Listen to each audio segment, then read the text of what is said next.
Right, so it's a toss-up between Ivan Toney and Youssef En-Nesyri as to who should join West Ham in the summer. I'm not saying it's going to be easy to try and get hold of them. Probably you're looking at upwards of 25 million for each of them. So it is by any means necessarily going to be an easy acquisition for David Moyes.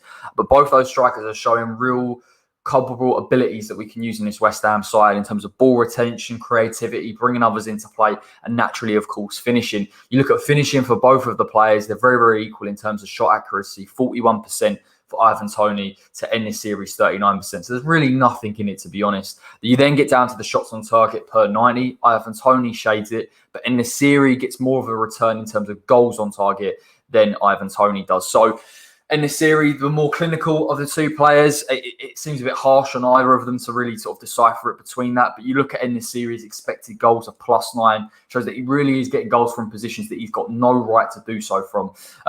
In terms of creativity, generally speaking, Ivan Toney is the better of the two by nearly double per 90. He's making 1.1 key passes compared to En-Nesyri 0.5. So again, he's showing awareness, that clinicalism that he needs, particularly when he's introducing players. We've seen that particularly from the clips of him in terms of holding the ball up, his awareness of spaces in and around him. En-Nesyri operates in a side where he's by the focal point, the player that's running onto the ball, the through balls as well. And I think you can see that as well from the XG and the shots on target. He's more of a focal point compared to Ivan Toney.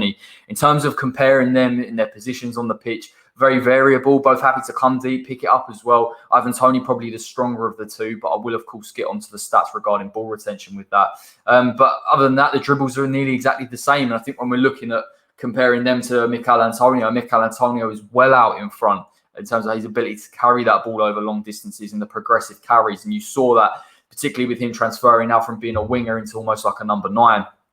The key one for me is always ball retention. You look at how many times Ivan Toney's been dispossessed. I think he's dispossessed 2.3 times per 90 compared to En-Nesyri's 1.7. So En-Nesyri's out in front. You've then got to look in terms of bad touches. Again, En-Nesyri is better than Ivan Toney by 0.1. I know these are fractional. I know these are real small margins, but they are the big difference, and they can be the difference, particularly with the West Ham side that look to counter, that look to really attack with pace. And En-Nesyri's technical quality, keeping the ball a little bit better, shows up. And it's harsh on Ivan Toney because I think Ivan Toney really has demonstrated some serious aerial ability, better than both Mikel Antonio and En-Nesyri in that department. And he has scored a number of goals and introduced a number of players into play for Brentford this season. But En-Nesyri, for me, when we talk about a player in terms of technical quality, in terms of finishing, in terms of latching onto chances and getting goals from opportunities that he really has no right to, I think that's something that West Ham could utilise, could mould into a natural number 9 in this side. And then the problem will be, how do you get him out of Sevilla,